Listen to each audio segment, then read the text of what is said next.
Welcome again to the Pastor Study. I'm Ray Bertolette, and I'm glad you could join us. Solomon is beginning here in first chapter 1. We're at verses 23, and we're going to go on down through there. And he begins this verse 23 by calling us to turn to his reproof.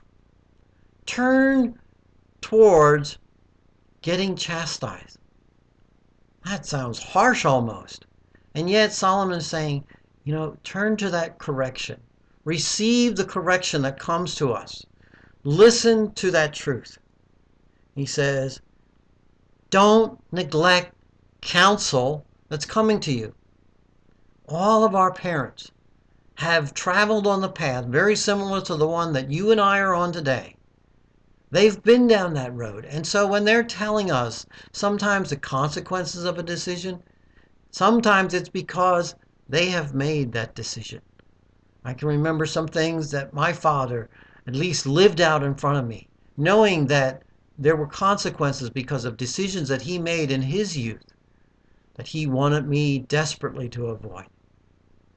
And he says,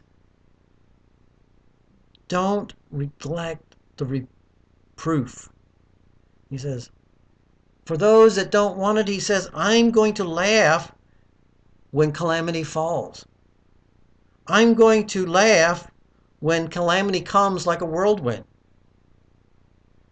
When you are in distress and anguish, it says, then you will call on me.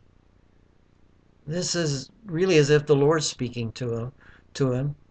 But he says, you'll call on me and I'm not going to hear. I'm not going to pay attention. I'm not going to listen. He says, they will seek me diligently, but they will not find me. Why? Because when he previously gave instruction, they refused to listen. And that's a hard thing sometimes for us to understand. That sometimes when we try to help somebody out and they won't listen to them, sometimes we need to let them suffer the consequences of that decision.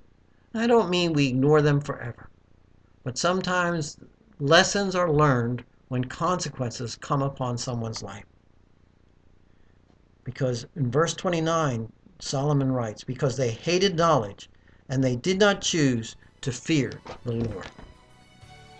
When they did not choose to fear the Lord and ran away from the consequences and ran away from the knowledge that God wanted to impart, God says, hey, when you cry out in the midst of your trouble, I'm not going to hear you. So listen to what he's teaching you now, so he will hear you then. Till next time in the Pastor Study, I'm Ray Bertolette.